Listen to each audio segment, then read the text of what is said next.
Hey everyone, welcome to the video. This one we're going over some of my favorite plays for today's 12-game NBA slate for today on Draftkings. Hope you guys had a fantastic Thanksgiving. And again, these plays can change throughout the day depending on injury news. There's usually a lot of times there's a lot better value options that pop up and kind of makes these value options a little bit less appealing. But as of right now, this is what we have to work with.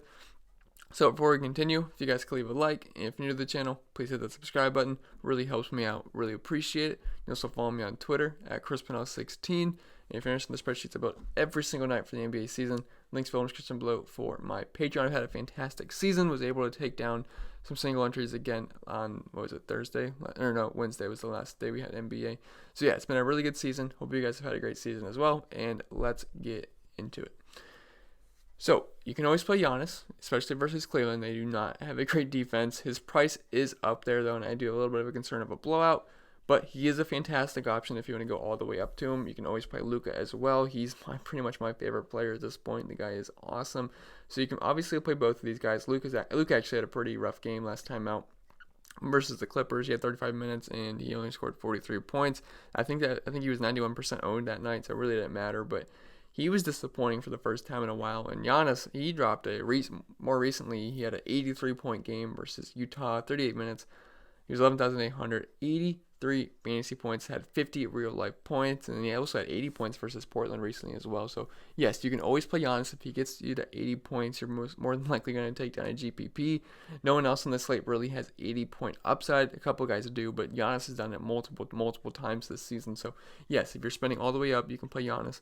But my two favorite spend-ups come from the same team today, and that's going to be the LA Lakers. So first, we're going to talk about LeBron here. He comes in at 11,200.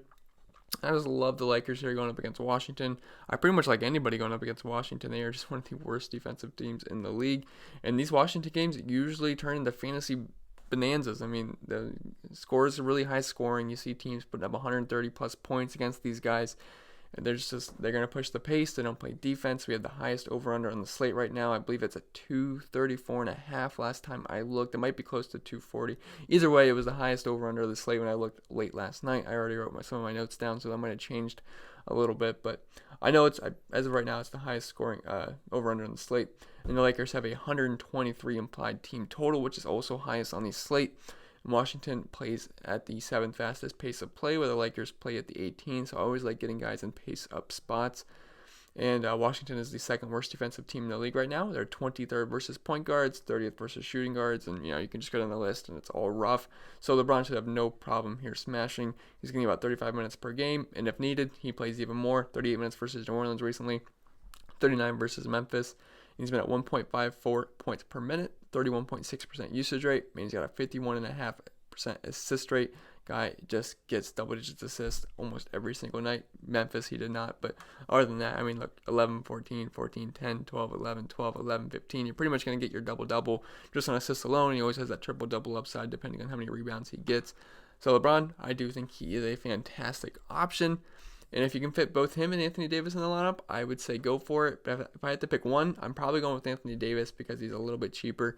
But he comes in at 10,000. I do like him better as a point per dollar option, more than LeBron. But obviously, I love both here. Coming off a pretty good game, we had 61 points versus New Orleans, his old team, 41 real-life points, 9 rebounds and assists, 3 steals. And I already said how bad Washington is defensively. You get it. They play fast, second worst defensive unit in the league. But this is a smash spot for Davis individually, especially down low here versus Washington. They are 20th versus power forwards and 29th versus centers, and he should smash here. We always target big men versus Washington, and it pretty much tends to work out every single time. He's getting about 35 minutes per game, and again, if needed, he will play more. And unfortunately, he will play less if they're up big. But I believe they're 11-point favorites as of right now, so hopefully it doesn't get too out of hand. But he's getting about 1.46 points per minute. He's got a 30.6% usage rate, so it's pretty much just him and Braun. And he just seems a little bit cheap here at 10,000. I mean, I think he's more of a 10,500, close to 11K player. So at 10K, I would definitely take the chance there. I don't know if they just price him down because he always has that questionable tag. I'm not sure. But at 10,000, I would definitely take Anthony Davis. And I would say he's my number one spend-up option on the slate, then LeBron being second. Then obviously you can always play guys like Giannis or Luka as well. Then scrolling down a little bit, I like Hassan Whiteside here. He comes in at 8K, And I guess DraftKings finally realized he shouldn't be in that 6K range. I have no idea why they were pricing him so low for so long. The guy's just a really good player. But it does suck, though, because people still weren't playing him every single day. I mean, I got him at 12% owned on the 27th. What was that? Wednesday. And he was only 6,600 going up against OKC, who really struggles versus centers this season. They got a good defensive unit, but versus centers, I believe they're like bottom 20.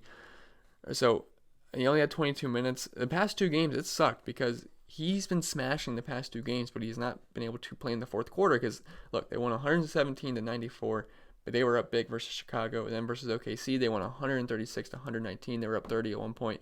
So the past 2 games, he's played 23 minutes and 22 minutes, and he still scored 36 fantasy points and 43 fantasy points. Whiteside was on his way to easily getting over 50 fantasy points in that last game. Fortunately, did not happen because the minutes weren't there because they were blowing them out. But, I mean, he's been doing great. I mean, he looked awesome last game. He was about 2 points per minute last game. And this is an elite matchup versus the Bulls. I don't know if I said this, but like I said, he was like under 12% owned in that last game, even though he was only 6,600. So I guess I don't think he's going to be chalk, especially at 8K, but I do think he's a very interesting tournament option. He no longer becomes an easy free square at the 6K range. Not like he was a free square, but he was definitely a solid value-ish mid-range option. But this is an elite matchup versus the Bulls, and they are the worst team defensively versus big men. They are 30th versus power forwards and 30th versus centers. They're bottom 3 in rebounding. Whiteside should be able to smash here. He's not a big minute guy. He's not gonna get you 35 plus minutes on a nightly basis. He has done it before. I believe he did it versus San Antonio. Yeah, we had 35 minutes. Then versus Atlanta, he had 35 as well. But more than likely, he's going to be in that 27 to 29 minute range. If he's playing really well, he'll probably be on the court even more. But he's very efficient on the court, 1.28 points per minute. Got a 20% usage rate. He can get you blocks, and he can get you a lot of rebounds. He can get you some points. So definitely like Hassan Whiteside here in 8K. I know his price has come up, but I do think he's still an interesting option, and I do think it'll just lower his ownership. But definitely on my radar as of right now. I do wish he was in like at least the 7K range because the 8K does feel a little bit expensive, but I do still think he's interesting. Sabonis here at 7,900. Definitely like Sabonis. I actually like playing this guy a lot. He's one of the more safer plays night in, night out. You know what you're going to get from him. He's averaging 19 points per game and over 13 rebounds, so you're going to usually get your double-double every single night with pretty much 2010 to 2015 upside on most nights.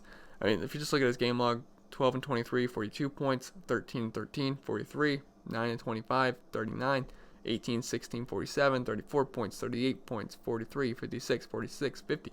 The guy doesn't really have bust games. I mean, he's one of the more solid players in the NBA just for fantasy. You know what you're going to get every single night despite the matchup, but fortunately for us, this is a fantastic matchup here going up against Atlanta. I believe they're bottom 5 versus power forwards, and they're the worst team defensively in the NBA for fantasy points given up right now, right above Washington. So this is definitely a great spot for Sabonis. Atlanta gets smashed by pretty much all positions here. So Sabonis should have no problem. I don't think there's really anyone that can guard him down low. And at 7,900, I think he becomes a pretty good play. I mean, he's averaging 34 minutes per game, 1.25 points per minute. And he got a 24% usage rate. I think he's going to get you over 20 real life points here, probably around 15 rebounds, if not more. So Sabonis, he's got 50-point upside in this matchup, and at only 7,900, I do think he's a very solid cash game option. And after this, there's not a lot I like, so I'm hoping some value opens up throughout the day. Donovan Mitchell and GPPs is fine versus Memphis. We know Memphis plays fast, Utah does not, so it's a nice pace-up spot. And we've seen Mitchell excel in some pace-up spots before, and against bad defensive teams. I know Memphis is one of the worst teams in the league versus guards this season. Obviously, Donovan Mitchell will qualify there. But versus New Orleans, he had 54 points, good matchup, fast pace. Versus Golden State, good matchup, fast pace, 44 points. And then versus Memphis, on the 15th, good matchup, fast pace, same exact matchup he's got tonight. He had 53 fantasy points. So in good matchups, he tends to play very well in fast-paced matchups as well. Versus Golden State again, 43 points versus Brooklyn, 41. So I do think this is a game you can definitely target Donovan Mitchell in. I don't think he's going to have high ownership as well. But the spot's there. He just did it recently, about over a little like 2 weeks ago. So definitely like Donovan Mitchell here in GPPs. I don't really play the guy a lot, but I do think he's interesting. And then, like I said, after this, it gets a little ugly. I don't see a lot of options I like. So I was going to talk about some value options. Just hoping some other stuff opens up. Isaac's been pretty good with no Vucevic or Aaron Gordon. I mean, 45, 51, 29, 34. Price is up there at 6,900, but it has come down from what it was the past 3 games: 7,500, 7,900, 7,500. So at 6,900, I guess it'd be an interesting GPP option, but it is a tough matchup versus Toronto. I really don't see that game scoring too many points. But you can always play Gallinari versus New Orleans, but he's just not a very solid option in my opinion. You could play Gilgeous-Alexander. He comes in at 6,800. New Orleans is one of the worst teams versus his position. He's solid, but at 6,800, it does feel a little bit expensive there. If he was a little bit in the low 6K range, I'd definitely have interest, but at that price tag, he's kind of priced up a little bit. Tobias Harris is decently cheap, and with Al Horford being out at 6,400, you could definitely play him. He's not like his price has like risen or fallen too much, but he's going to get you 35 plus minutes more than likely. Just depending on the game goes. I know Al Horford, there's obviously more minutes to go around. So at 6,400, I think he can get you about 30, 35 points with upside of 40 as long as he's hitting his shots. I remember one game I was watching. I think he was just breaking every single shot. I don't know if I can find the game log. Yeah, it was versus Cleveland. He went 0 for 11. He could not hit a 3 to save his life. 19 fantasy points. But speaking of Al Horford being out, you could definitely play Joel Embiid as well. I believe his price is at 9K going up against New York. And there's just more minutes to go around for big men and just more usage. So you could definitely play Embiid. You put that game versus Toronto in the rearview mirror, he'd definitely bounce back where he scored 0 real-life points, 5 fouls. Ended up getting 0 fouls the last game, 59 fantasy points, 33 real-life points, 16 boards. So yes, you can play Joel Embiid, especially without Horford being out. New York has been pretty good down low versus big men. I believe they are 5th versus them, but Embiid's a different monster. I really don't think there's anyone that can guard him down low. So you could definitely play Embiid. I have no problem with that. Well, I guess Toronto could guard him down low, but I do think Embiid should be on your radar, as well as Tobias Harris, because no Al Horford. So just more minutes to go around, more usage, get some point per minute bumps there.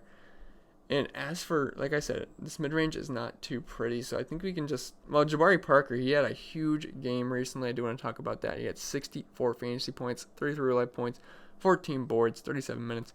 He's an okay option. It's just Indy has been very good down low. They are top 5 in points allowed, and that's in a bad way for Jabari Parker. They're like top 5 in fewest points allowed against power forwards, and just pretty much every single position. One of the best defensive teams in the league. So Jabari Parker, it's a tough matchup. So you can play him in GPPs. His price went down going up against Indy off a 64-point outing. I do think he can probably get you over 30 fantasy points here. So 6,200. It's not the worst option in the world, but it's also not my favorite. Evan Fournier, it's just a tough matchup. So let's just pretty much just go all the way down here, because there is not a lot of 5K options I'm liking. Obviously, if someone gets injured or is rolled out throughout the day, some more value options will open up. But let's just go down here to 3,900 range. And there's a few guys I want to talk about in that price range. So we're going to talk about Cody Zeller here. He comes in at 3,900, and he is probable for this game, so I'm assuming he's going to play. The problem is with him, the guy's all over the place. He had 16 points versus Miami, 29 versus Chicago. It was a good matchup at 25 minutes. 22 minutes versus Washington, 14 points. Versus Brooklyn, 15 minutes, 15 fantasy points. 16 minutes, 16 fantasy points. 25 minutes, 15 fantasy points. 28 minutes, 22, 34, 32. I don't know what we're going to get with this guy. 27 minutes, 35, 28, 24. As of right now, I got him for about 25 minutes tonight, and that's what he's averaging per game. And he's actually been over a point per minute this season. Just slightly, but if you're going to give me 25 minutes, I think he can get you. I don't think he's probably going to, maybe getting 25 fantasy points is a little bit of a reach there, but I do think he'd probably be in that 20 to 23 fantasy point range.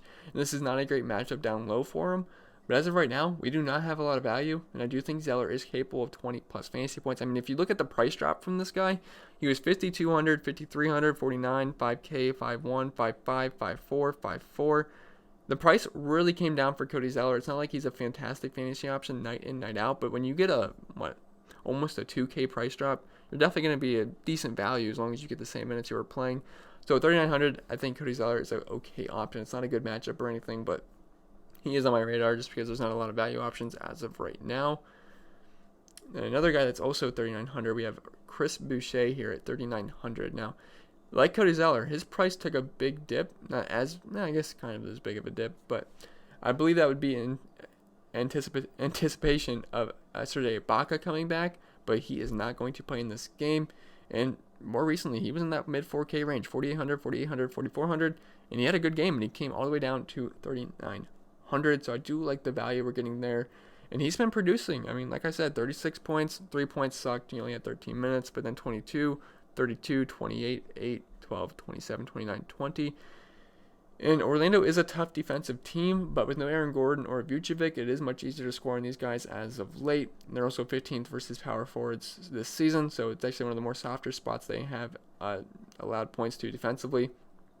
And he's been solid in limited opportunity as well. He's averaging 1.18 points per minute, and I currently have him for slightly over 20 minutes. I think he can get you, anywhere from 22 to 25 is on the higher hopeful scale, but I think he can get you over 20 minutes, and I do think he can flirt with about 20 to 25 points with the upside of more depending on how he's playing. He's a good point per minute guy, so I do like Chris Boucher here as an interesting, cheaper option.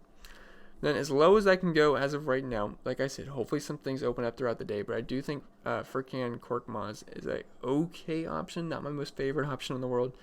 But again, we don't have a lot of value to work with, and he's only 3,300, and so no Al Horford in the lineup, so it's going to switch things up a little bit. He should slide right into that starting shooting guard slot. I do think he can get about 30 minutes tonight.